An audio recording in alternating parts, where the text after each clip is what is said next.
जय मां भगवती, जय मां दुर्गा। आज गुप्त नवरात्रि का 8वां दिन है। महाविद्या बगलामुखी को 8वीं महाविद्या कहा जाता है। इन्हें पीताम्बरी देवी के नाम से भी जानते हैं। मां बगलामुखी को पीला रंग बहुत प्रिय है और इनके भक्त द्वारा पीले वस्त्र अर्पित किए जाते हैं। पीले फूलों से मां का श्रृंगार किया जाता है और मां बगलामुखी सोने के सिंहासन पर विराजमान रहती हैं। इनकी साधना करने से, पूजा अर्चना करने से भक्तों के सभी दुखों का नाश हो जाता है और जीवन में आने वाली सभी प्रकार की परेशानियां दूर हो जाती हैं। अगर कोई भक्त सच्चे मन से महाविद्या बगलामुखी की पूजा साधना करता है तो उसे वाक सिद्धि भी प्राप्त होती है। इससे वाद विवाद की स्थिति में वे अपने विरोधियों पर बड़ी आसानी के साथ विजय प्राप्त कर लेते हैं। मां बगलामुखी को पीताम्बरा बगला ब्रह्म शास्त्र विद्या के नाम से भी जाना जाता है। मनुष्य को जीवन की जितनी भी प्रकार की बाधाएं हैं, उन सभी से मुक्ति दिलाने के लिए, पापों से मुक्ति दिलाने के लिए मां बगलामुखी की पूजा मध्य रात्रि के समय में की जाती है।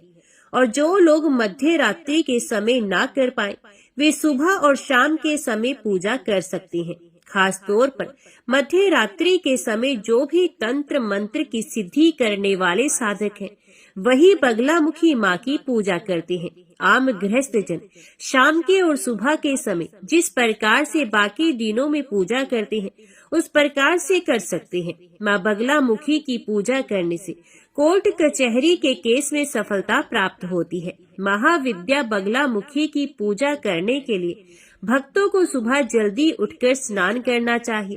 फिर पीले वस्त्र धारण करके यदि हो सके तो पीले रंग के आसन पर ही बैठकर पूजा करनी चाहिए। चौकी पर पीले वस्त्र बिछाकर मां बगलामुखी की मूर्ति या तस्वीर स्थापित करनी चाहिए। यदि आपके पास मां बगलामुखी की मूर्ति या तस्वीर नहीं है और यंत्र हो तो आप यंत्र की स्थापना कर सकते हैं। नहीं तो आप केवल मां दुर्गा की प्रतिमा की स्थापना भी कर सकते हैं। कलश की स्थापना करके पूजा का संकल्प और व्रत का संकल्प लिया जाता है। फिर मां को अक्षत, चंदन, रोली, बेलपत्र, पान, मौसमी, फल, खास तौर पर पीले फल जैसे केला, संतरा या बेर आदि, सिंदूर, पीले फूल, धूप, दीप, नैवेद्य आदि सामग्री अर्पित की जाती है। फिर मां बगलामुखी कवच का पाठ करके व्रत की कथा पढ़ी और सुनी जाती है।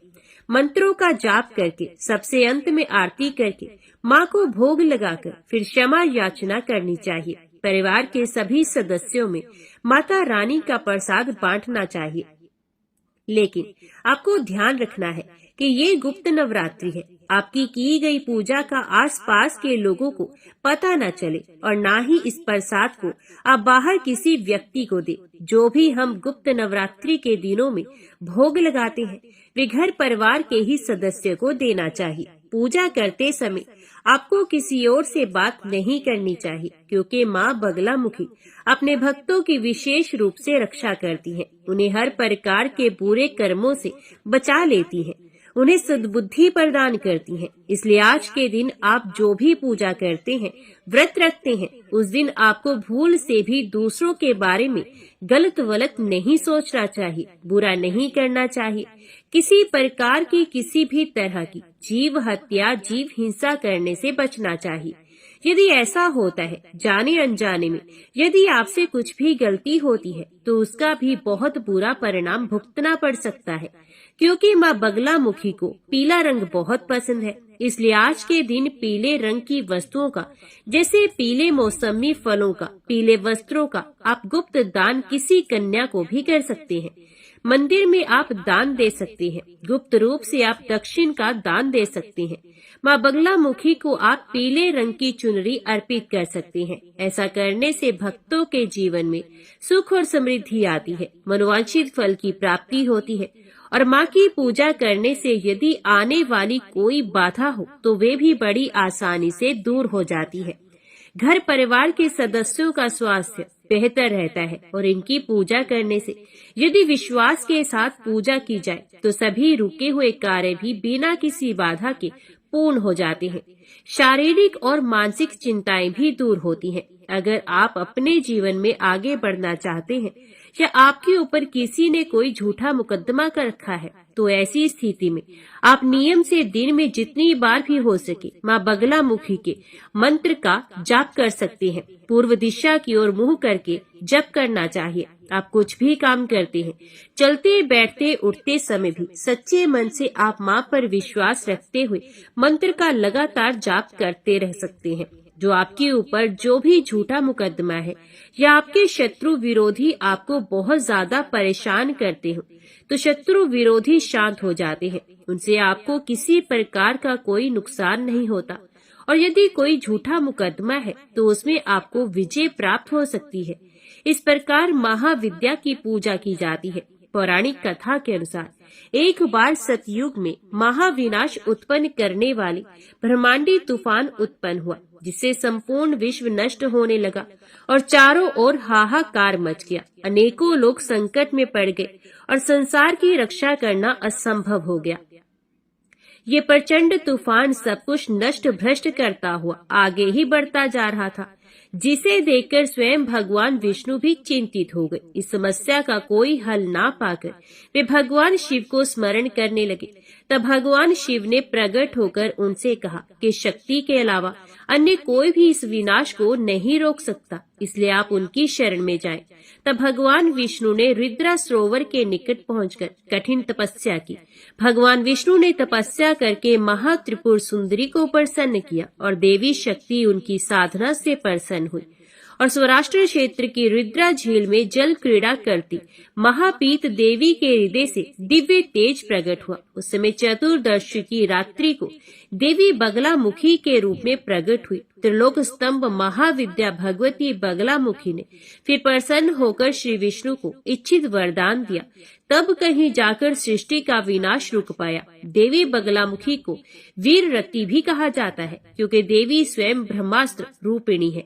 इनके शिव को एक वक्त्र महारुद्र कहा जाता है, इसलिए देवी सिद्ध विद्या है। तांत्रिक इन्हें स्तंभन की देवी भी मानते हैं और गृहस्थ लोगों के लिए देवी बगलामुखी की पूजा समस्त प्रकार के संशयों का, विघ्नों का शमन करने वाली है। श्री दुर्गा सप्तशती अध्याय 12। देवी चरित्रों के पाठ का महात्म्य। देवी बोली, हे देवताओं, जो पुरुष इन स्तोत्रों के द्वारा एकाग्रचित होकर मेरी स्तुति करेगा, उसके संपूर्ण कष्टों को निस्संदेह दूर करूंगी। मधु कैटभ के विनाश, महिषासुर के वध और शुंभ निशुंभ के वध की जो मनुष्य कथा कहेगा, मेरे महात्म्य को अष्टमी, चतुर्दशी एवं नवमी के दिन जो मनुष्य एकाग्रचित होकर भक्ति पूर्वक सुनेगा, उनको कभी कोई अनिष्ट स्पर्श नहीं कर सकेगा, पाप नहीं रहेगा। पाप से उत्पन्न हुई विपत्ति उसको हानि नहीं पहुंचा सकेगी।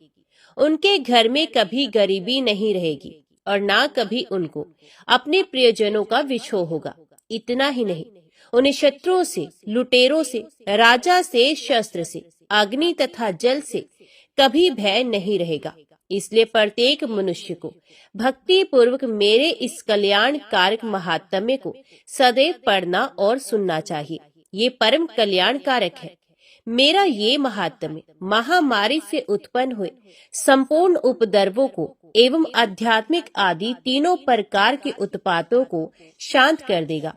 जिस घर, मंदिर या जिस स्थान पर मेरा ये स्तोत्र विधि पूर्वक पढ़ा जाता है, उस स्थान का मैं कभी त्याग नहीं करती और वहाँ सदा मेरा निवास रहता है। बलिदान, पूजा, होम तथा महोत्सवों में मेरा ये चरित्र उच्चारण करना तथा सुनना चाहिए। बलिदान, पूजा, हवन मनुष्य चाहे जानकर या अनजाने में करे, मैं उसे तुरंत ग्रहण करती हूँ।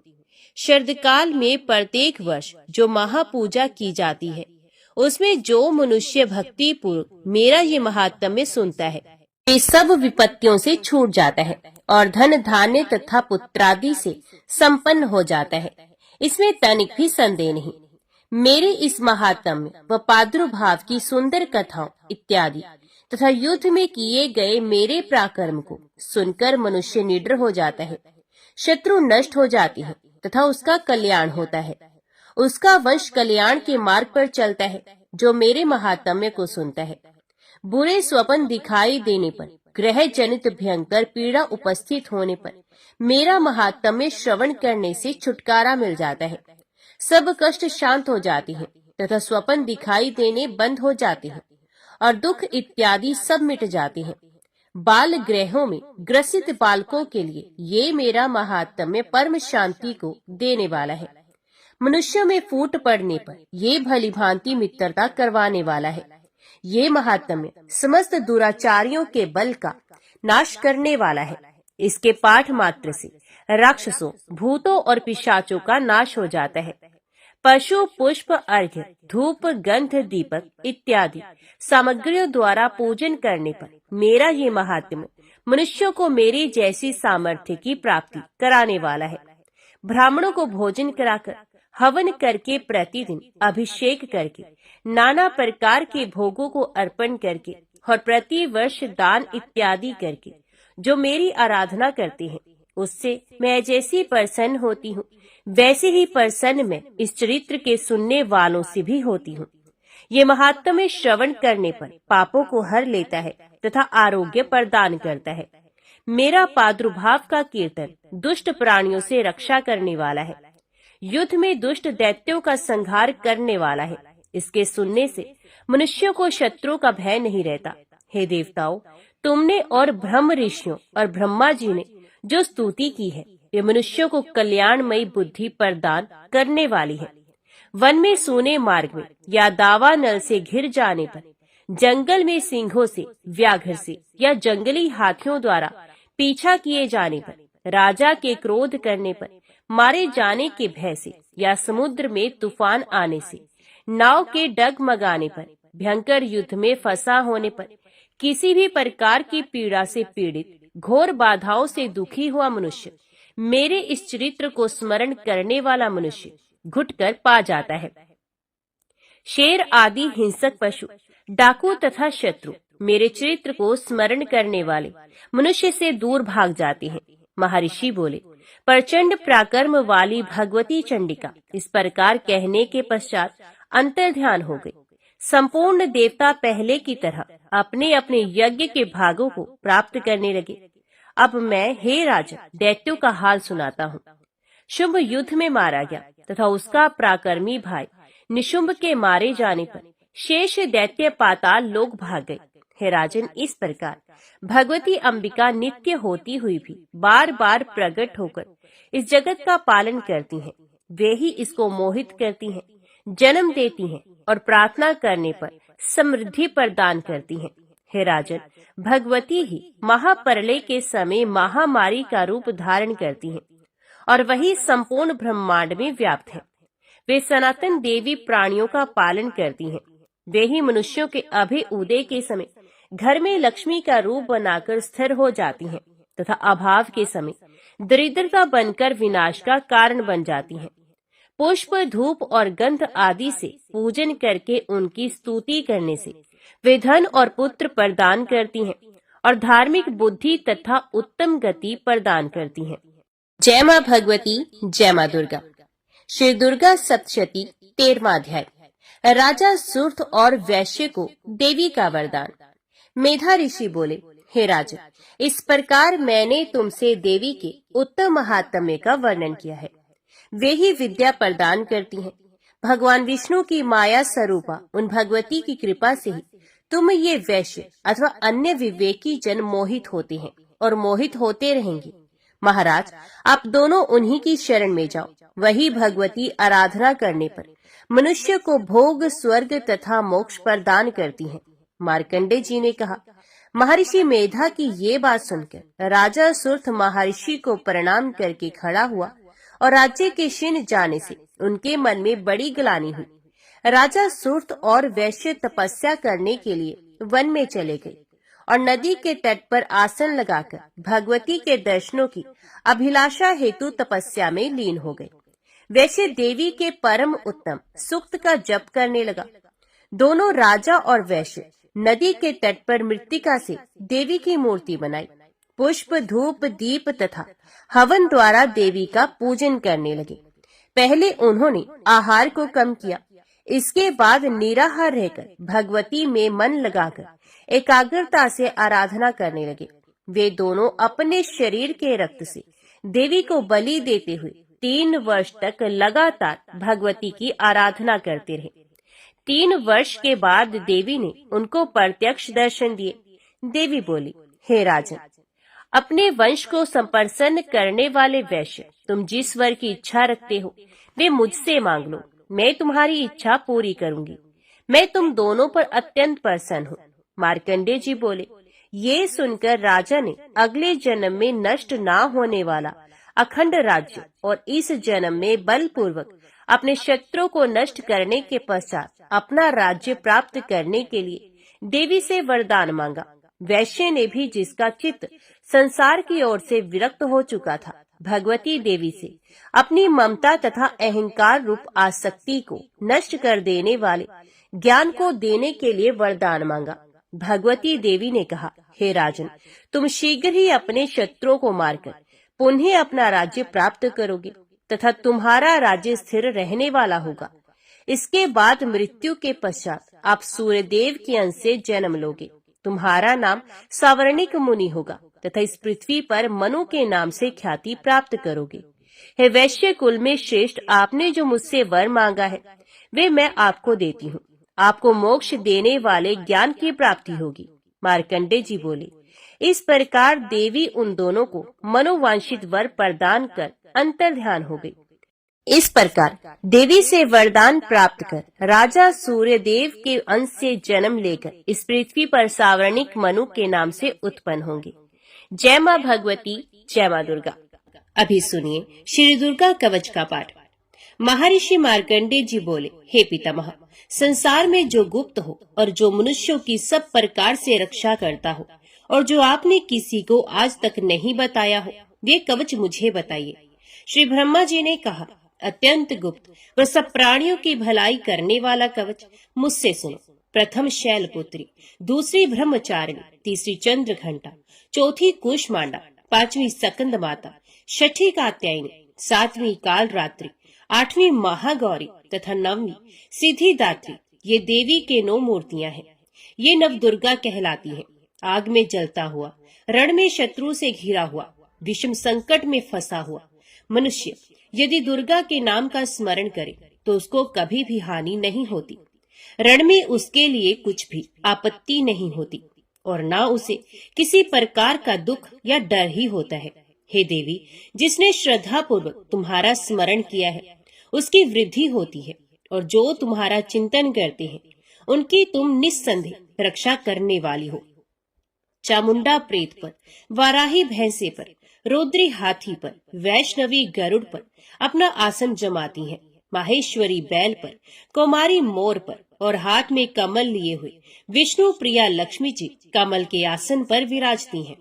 बैल पर बैठी हुई ईश्वरी देवी ने श्वेत रूप धारण कर रखा है और सब प्रकार के आभूषणों से विभूषित ब्राह्मी देवी हंस पर बैठती हैं। और इस प्रकार ये सब देवियां सब प्रकार के योगों से युक्त और अनेक प्रकार के रत्न धारण करती हैं।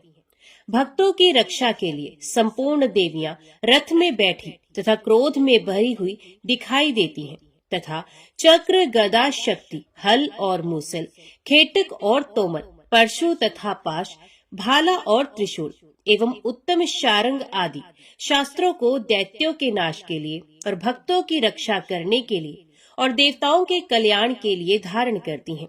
हे महारुद्र, अत्यंत घोर पराक्रम, महान बल और महान उत्साह वाली देवी, तुमको मैं नमस्कार करता हूँ।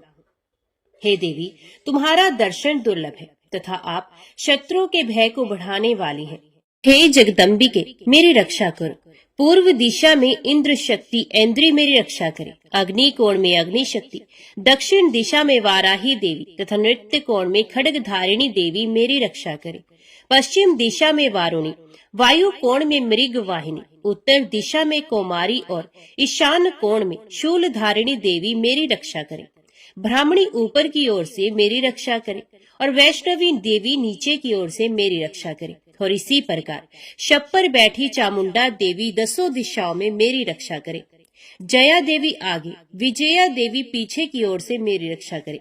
अजिता बाईं ओर से, अपराजिता दाहिनी ओर मेरी रक्षा करे। उधोतनी देवी शिखा की रक्षा करे तथा उमा मेरे मस्तक पर विराजमान होकर मेरी रक्षा करे। इसी प्रकार ललाट की मालाधारी देवी रक्षा करे और शिवनी देवी मेरी भौहों का संरक्षण करे। भौं के मध्य भाग में त्रिनेत्रणा, नथुनों की यमघंटा देवी रक्षा करे। नेत्रों के मध्य में शंखनी देवी और द्वारवासिनी देवी कानों की रक्षा करे। कपोलों की कालिका देवी और कानों के मूल भाग की भगवती शंकरी रक्षा करे। सुगंधा नासिका की और चर्चिका ऊपर के होंठ की, अमृत कला नीचे के होंठ की, सरस्वती देवी जीभ की रक्षा करे। कुमारी देवी दांतों की और चंडिका कंठ प्रदेश की रक्षा करे। चित्र घंटा गले की घंटी की और महामाया तालु की रक्षा करे। कामाक्षी देवी ठोड़ी की और सर्वमंगला मेरी वाणी की रक्षा करे।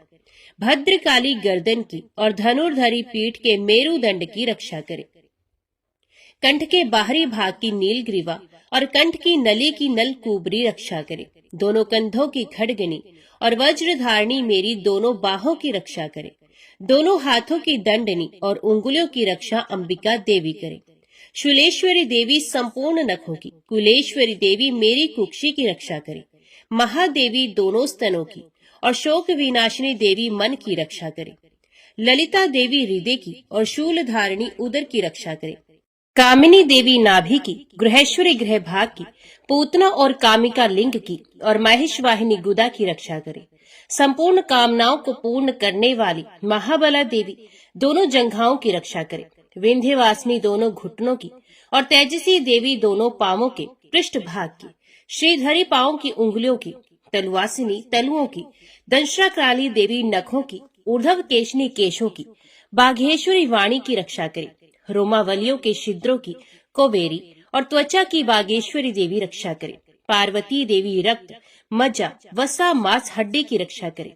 आंतों की कालरात्रि देवी, पित्त की मुक्तेश्वरी देवी, पद्मावती कमल कोश की, चूड़ामणि कफ की रक्षा करे। ज्वालामुखी नसों के जल की रक्षा करे। अभेद्या देवी शरीर के सब जोड़ों की रक्षा करे। ब्राह्मणी मेरे वीर की, क्षत्रेश्वरी देवी शाया की तथा धर्मधारिणी देवी मेरे अहंकार, मन और बुद्धि की रक्षा करे। प्राण अपान, व्यान उदान और समान की वज्रहस्ता देवी रक्षा करे। कल्याण शोभना मेरे प्राण की रक्षा करे। रस रूप गंध शब्द और स्पर्श इन विषयों का अनुभव करते समय योगिनी देवी मेरी रक्षा करे तथा सत्वगुण, रजोगुण और तमोगुण की रक्षा नारायणी देवी करे। आयु की रक्षा वाराही देवी करे। वैष्णवी धर्म की तथा चक्रणी देवी मेरे यश, कीर्ति, लक्ष्मी, धन, विद्या की रक्षा करे। इंद्राणी मेरे शरीर की रक्षा करे और हे चंडिके आप मेरे पशुओं की रक्षा करे। महालक्ष्मी मेरे पुत्रों की रक्षा करे और भैरवी मेरी पत्नी की रक्षा करे। राजा के दरबार में महालक्ष्मी तथा सब और व्याप्त रहने वाली विजया देवी चारों ओर से मेरी रक्षा करे। जो स्थान रक्षा से रहित हो और कवच में रह गया हो उसकी पापों का नाश करने वाली जयंती देवी मेरी रक्षा करे। अपना शुभ चाहने वाले मनुष्य को बिना कवच के एक पल भी कहीं नहीं जाना चाहिए, क्योंकि कवच रखने वाला मनुष्य जहाँ जहाँ भी जाता है वहाँ वहाँ उसे अवश्य धन लाभ होता है तथा विजय प्राप्त करता है। वे जिस अभीष्ट वस्तु की इच्छा करता है वह उसको इस कवच के प्रभाव से अवश्य मिलती है और वह इसी संसार में महा ऐश्वर्य को प्राप्त करता है। कवचधारी मनुष्य निर्भय होता है और वह तीनों लोकों में माननीय होता है। देवी का ये कवच देवताओं के लिए भी दुर्लभ है।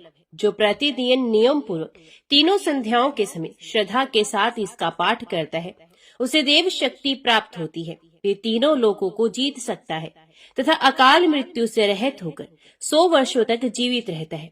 इसका लूता, चरम मार्ग, विस्फोटक आदि समस्त व्याधियां समूल नष्ट हो जाती हैं और स्थावर जंगम तथा कृत्रिम विष दूर होकर उनका कोई असर नहीं होता तथा समस्त अभिचारक प्रयोग और इस तरह के जितने यंत्र मंत्र इत्यादि होते हैं इस कवच के हृदय में धारण करने से नष्ट हो जाते हैं।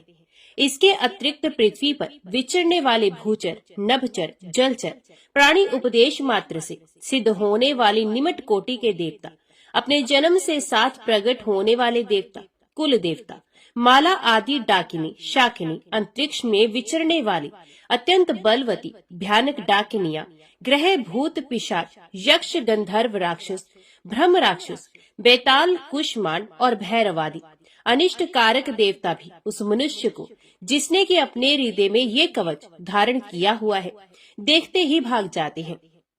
इस कवच के धारण करने से मन और तेज बढ़ता है। जो मनुष्य इस कवच का पाठ करके उसके पश्चात सप्तशती चंडी का पाठ करता है उसका यश जगत में विख्यात होता है। और जब तक वन पर्वत और कानन आदि इस भूमंडल पर है तब तक यहाँ पुत्र पौत्र आदि संतान परंपरा बनी रहती है। फिर देहांत होने पर ऐसा मनुष्य परम पद को प्राप्त होता है जो देवताओं के लिए भी दुर्लभ है और अंत में सुंदर रूप को धारण करके भगवान शंकर के साथ आनंद करता हुआ परम मोक्ष को प्राप्त होता है। जय मां भगवती, जय मां दुर्गा। अभी सुनिए श्री दुर्गा चालीसा का पाठ। नमो नमो दुर्गे सुख करनी, नमो नमो अम्बे दुख हरनी। निरंकार है ज्योति तुम्हारी, तिहु लोक फैली उजियारी। शशि ललाट मुख महाविशाला, नेत्र लाल भ्रुकुटी विकराला। रूप मात को अधिक सुहावी, दर्श करत जन अति सुख पावे। तुम संसार शक्ति लैकीना, पालन हेतु अन्न धन दीना। अन्नपूर्णा हुई जगपाला, तुम ही आदि सुंदरी बाला। परले काल सब नाशनहारी, तुम गौरी शिव शंकर प्यारी। शिव योगी तुम्हारे गुण गावे, ब्रह्मा विष्णु तुम्हें नित्य ध्यावे। रूप सरस्वती को तुम धारा, देश बुद्धि ऋषि मुनन उबारा। धरियो रूप नरसिंह को अम्बा, प्रगट भई फाड़ कर खम्बा। रक्षा कर प्रहलाद बचायो, हिरणाक्ष को स्वर्ग पठायो। लक्ष्मी रूप धरो जग माही, श्री नारायण अंग समाही। शिर सिंधु में करत विलासा, दया सिंधु दीजे मन आसा। हिंगलाज में तुम्ही भवानी, महिमा अमत न जात बखानी। मातंगी और धूमावती माता, भुवनेश्वरी बगला सुखदाता। श्री भैरव तारा जग तारणी, शीर्ण भाल भव दुख निवारणी। केहर वाहन सोह भवानी, लांगुर वीर चलत अगवानी। कर में खप्पर खड़ग विराजे, जाको देख काल डरबाजे। सोहे अस्त्र और त्रिशूला, जाते उठत शत्रु है शूला। नगर कोट में तुम्ही विराजत, तिहु लोक में डंका बाजत। शुंभ निशुंभ दानव तुम मारे, रक्त बीज शंखन संघारे। महिषासुर अभमानी, जय अखबार मही अकुलानी। रूप कराल काली का धारा, सेन सह तुम ते संघारा। परी गाढ़ संतन पर जब जब, भई सहाय मात तुम तब तब। अमरपुरी और वास्तव लोका, तब महिमा सब रहे अशोका। ज्वाला में है ज्योति तुम्हारी, तुम्हें सदा पूजे नर नारी। प्रेम भक्ति से जो यश गावे, दुख दारिद्र निकट नहीं आवे। ध्यावे तुम्हें जो नर मन लाई, जन्म मरण ताको छुट जाए। जोगी सुरमुन कहत पुकारी, योग न हो बिन शक्ति तुम्हारी। शंकर आचार स्तप कीनो, कामर क्रोध जीत सब लीनो। निश्चिंत ध्यान धरो शंकर को, काहू काल नहीं सुमिरो तुमको। शक्ति रूप का मर्म न पायो, शक्ति गई तब मन पछतायो। शरणागत हुई कीर्ति बखानी, जय जय जय जगदम्बा भवानी। भई प्रसन्न आद जगदम्बा, तिस शक्ति नहीं कीन विलंबा। मोको मात कष्ट अत घेरो, तुम बिन कौन हरे दुख मेरो। रिपु मूर्ख मोह अत डर पावे, शत्रु नाश कीजे महारानी। सुमिरो इक चित तुम्हें भवानी, करो कृपा हे मात दयाला। रिद्धि सिद्धि दे करो निहाला, जब लग ज्यों दया फल पाओ। तुम्हारो यश में सदा सुनाओ। दुर्गा चालीसा जो कोई गावे, सब सुख भोग परम पद पावे। देवी दास शरण निज जानी, करहो कृपा जगदम्ब भवानी। जय मां भगवती, जय मां दुर्गा।